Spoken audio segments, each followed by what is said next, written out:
The Valari Collective was many things: proud, logical, and absolutely convinced of their technological superiority. They had scanned thousands of ships across the galaxy, military, civilian, and everything in between. Nothing surprised them anymore. So when a lone Terran vessel, the TNS Retribution, drifted into the neutral zone, the Valari did what they always did. They scanned it, and that's when everything started going wrong. High Commander Exever stood at the central holotable aboard the Valari Ascendancy. His antennae twitched in irritation as the data stream stalled. Static fuzzed the visual feed. Glitches danced across their scanning arrays. "Report," he barked. "Unknown feedback loop in sensor suite," replied Sub-Commander Vrin. "We've never encountered shielding like this. It's recursive. The scan is bouncing back and rewriting our own systems." "That's not possible," Xever growled. But it was. The Retribution hadn't moved. It hadn't powered weapons. But with nothing but passive scan response, it had infected their ship's sensors. Weapons diagnostics began reporting false readings. Life support ran a full emergency purge cycle. For 13 seconds, the ship's environmental AI believed it was floating in a neutron star. Then came the message. Not transmitted, no. It appeared on every console, every datapad, every internal screen aboard the Ascendancy. "You scanned us." That was rude. Panic rippled across the bridge. "This must be a bluff," one officer stammered.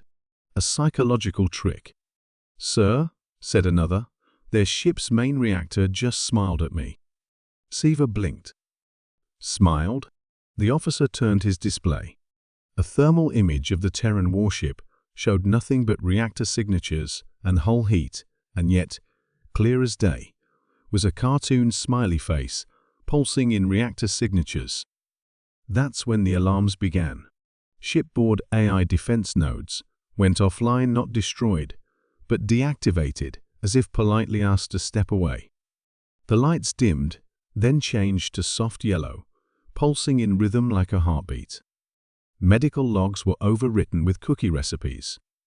Crew files changed to absurd titles like Certified Cuddle Technician and Official Duck Summoner.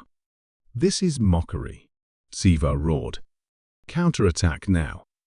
But weapons refused to lock on. Targeting systems looped endlessly every time a Valari turret tried to align. It was pulled 5 degrees off. Like the targeting reticles were being held by invisible fingers and gently nudged away. And then came the second message.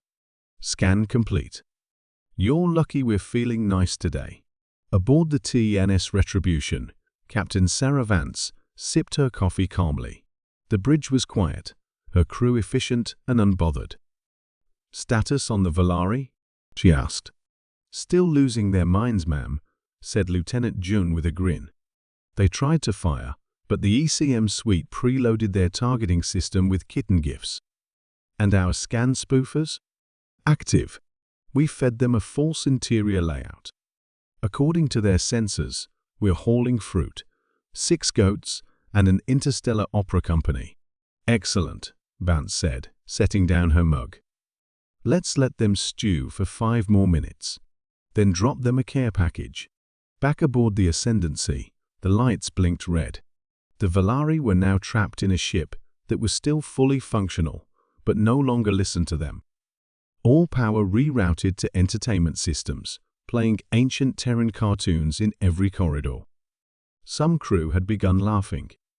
Others were crying. Then, a small, neat package beamed aboard via directed teleport. Inside, a coffee thermos, a rubber duck, and a handwritten note. "Next time, ask politely. Love, humanity." It took 3 days for the Valari to regain full control of their systems.